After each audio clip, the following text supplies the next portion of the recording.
Olá, gente querida. Hoje é segunda-feira, dia 11 de janeiro. Estamos iniciando a primeira semana do tempo comum. A liturgia nos oferece o texto de Marcos, capítulo 1, versículos 14 a 20. Depois que João Batista foi preso, Jesus foi para a Galileia, pregando o Evangelho de Deus e dizendo: o tempo já se completou e o reino de Deus está próximo. Convertei-vos e crede no Evangelho. E passando à beira do mar da Galileia, Jesus viu Simão e André, seu irmão, que lançavam uma rede ao mar, pois eram pescadores. Jesus lhes disse: segui-me, e eu farei de vós pescadores de homens. E eles, deixando imediatamente as redes, seguiram a Jesus. Caminhando mais um pouco, viu também Tiago e João, filhos de Zebedeu. Estavam na barca, consertando as redes, e logo os chamou. Eles deixaram seu pai, Zebedeu, na barca, com os empregados, e partiram, seguindo Jesus. Palavra da salvação. Glória a vós, Senhor. Minhas irmãs e meus irmãos, entre o ciclo do Natal, que celebra o mistério da encarnação, e o ciclo da Páscoa, que celebra o mistério da redenção, nós temos este período de vários domingos que se chama tempo comum ou tempo ordinário.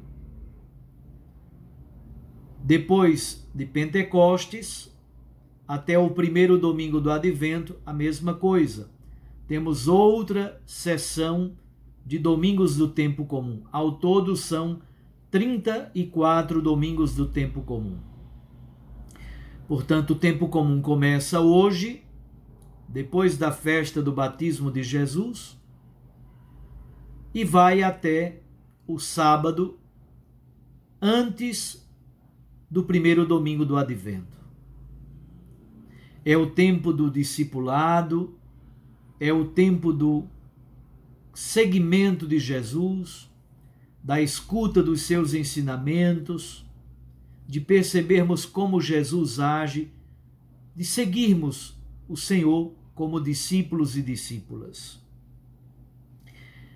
E aí temos esse texto do Evangelho de Marcos, que é um texto um pouco, digamos, paradigmático. É um modelo, é uma base, é um paradigma para todo o Evangelho de Marcos. Versículos 14 e 15 é a introdução do ministério público de Jesus. João Batista foi preso, isto é, Jesus começa o seu ministério público num clima de perseguição e de martírio. Jesus vai para a Galileia, deixou a região do Rio Jordão, como que Jesus faz uma entrada na terra, uma espécie de novo êxodo. Sai da beira do Jordão e vai para a região da Galileia, no norte, onde desenvolverá a sua missão, o seu ministério público. É como que um novo êxodo, o início de uma nova história, de um novo povo que está se formando. Jesus prega o Evangelho de Deus, Euangelion. Euangelion significa boa notícia, uma notícia esperançosa, feliz e alvissareira para a humanidade. Jesus é Ele mesmo essa boa notícia. Ele mesmo é o Evangelho vivo. mas Jesus traz uma mensagem de esperança para o povo que andava nas trevas, cansado, abatido, como ovelhas que não têm pastor. O início do ministério público de Jesus é a plenitude do tempo. Completou-se o tempo, não se trata apenas de tempo cronológico. A plenitude do tempo é a experiência da graça, é a experiência da salvação. O reinado de Deus está próximo, isto é, a soberania de Deus, a partir daqueles grandes valores que orientam a nossa história para o bem, para a vida, para a ética, para a justiça, para o perdão, a reconciliação, para o mistério da paz. E a frase tão bonita com a qual Jesus começa a sua missão: convertei-vos e crede no Evangelho. A palavra conversão, não vamos entrar aqui no mérito da reflexão sobre conversão, arrependimento, mas a palavra grega metanoia tem a ver com a mudança da mentalidade, a transformação do jeito de pensar, do jeito de compreender. O hebraico utiliza um verbo, o verbo shuv. Shuv significa você está caminhando numa direção e você muda a direção da sua vida. Isto é, não somente a mudança da mentalidade, do pensamento, da compreensão, mas a mudança de atitudes, a mudança de comportamento. Para acolher a novidade do reino de Deus é preciso mudar a estrutura profunda da própria existência. Porque não se pode colocar o vinho novo do Evangelho em barris velhos, estragados, carcomidos. Quando esse Evangelho novo fermenta, o barril velho não aguenta e estoura. Aqui está a grande novidade do reino de Deus. Portanto, é preciso um processo profundo de conversão. Crede no Evangelho, isto é preciso haver adesão a esta novidade que Jesus nos traz. Nesses 2 versículos do Evangelho de Marcos, aqui está a grande síntese do Evangelho. E a segunda coisa que encontramos no texto do Evangelho de hoje: Jesus quer formar uma nova comunidade de discípulos e também de discípulas que o seguem. Entre os 12 há somente homens, mas havia também muitas mulheres que passaram a seguir Jesus. Jesus então chama os 4 primeiros discípulos, Pedro e André. Eles são irmãos, são de Betsaida, filho de Jonas ou João. Então Pedro e André, irmãos de Betsaida, mas moravam em Cafarnaum.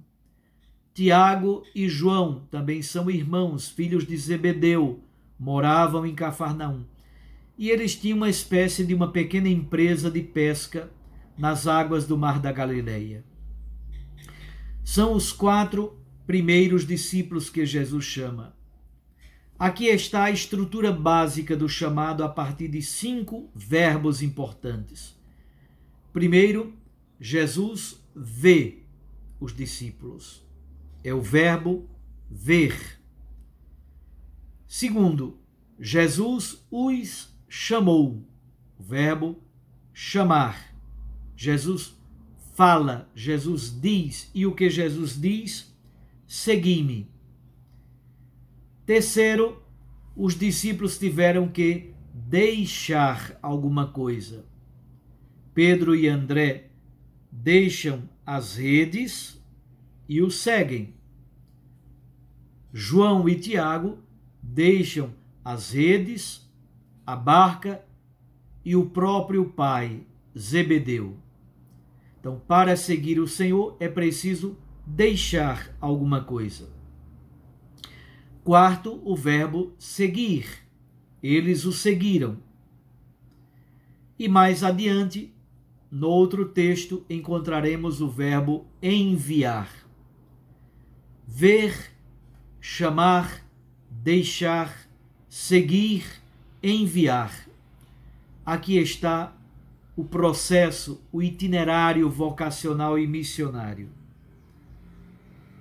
Nós então somos chamados também por Cristo, porque Jesus nos chama para compor essa nova comunidade. João era a voz foi calada, porque João foi preso e depois ele foi degolado.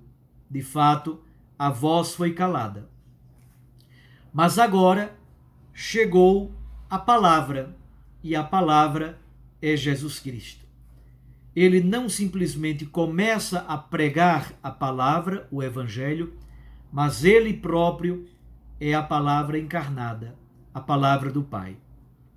Escutemos a sua palavra e sintamo-nos também chamados por Jesus para deixar tudo e para segui-lo e nos tornarmos pescadores de gente.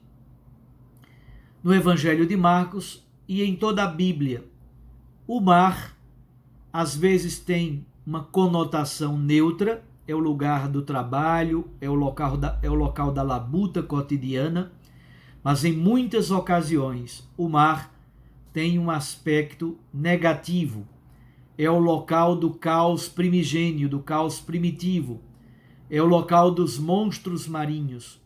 Jesus como que retira os seus discípulos do mar, desse ambiente nefasto, misterioso e perigoso, com o perigo constante do retorno ao caos. E Jesus os faz pescadores de gente. Sintamo-nos então chamados, convidados, primeiro convidados à conversão, mas também nos sintamos chamados ao seguimento e à missão nessa nova comunidade que Jesus começa a formar. Um abraço a você, até amanhã, se Deus assim nos permitir. Eu os abençoo, em nome do Pai, e do Filho, e do Espírito Santo. Amém.